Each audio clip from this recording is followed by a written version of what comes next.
एउटा किताब ल्याउनु भयो, पढ्छु भन्नुभयो, पुरै पढ्नुहोस् त। तपाईँले पुरै पढेर कति ज्ञान पाउनुभयो त्यो दोस्रो कुरा हो कि। तर तपाईँलाई के लाग्छ थाहा छ, मैले यो पुरै किताब पढेँ, यो पढेले के दिन्छ तपाईँलाई अर्को काम पनि पुरा गर्नलाई हेल्प गरेको हुन्छ कि। तर तपाईँ जब हरेक काम आधा आधा आधा गरेर छोड्नुहुन्छ नि, यसले तपाईँमा एउटा इन्टरनल एउटा गिल्ट, एउटा के हुन्छ नि, तपाईँले हरेक काम अपुरो छोड्ने बानी पर्छ। यसले गर्दा तपाईँ मोटिभेटेड रहनु। जस्तो एउटा उदाहरणको लागि तपाईँले के भन्नुभयो, ल अब जिम गर्नु पऱ्यो, शरीर फिट एन्ड फाइन बनाउनु पऱ्यो भनेर भोलि बिहान 5 बजी उठेर जिम गर्छु भनेर अलार्म लाउनु हो।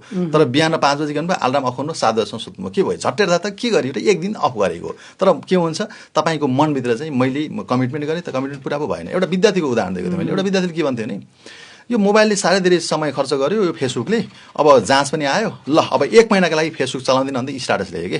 आजबाट 1 महिनाको लागि फेसबुक टाटा बाई बाई भन्दै स्ट्याटस लेख्यो। अनि 15 मिनटपछि कतिजनाले कमेन्ट गर्छ भनेर खोल्दै हेर्दै गऱ्यो। के भयो? होइन, के हो भन्दाखेरि त उसले कमिटमेन्ट त गरेको नि त 1 महिना चलाउने, तर कमिटमेन्ट पुरा भएन। त्यही भएर मोटिभेटेड रहनको लागि, सधैँ मोटिभेट रहनको लागि कुनै सङ्कल्प लिने, सङ्कल्पलाई जसरी पनि पुरा गर्ने, बरु सानो सङ्कल्प लिने, त्यसलाई जसरी पनि पुरा गर्ने।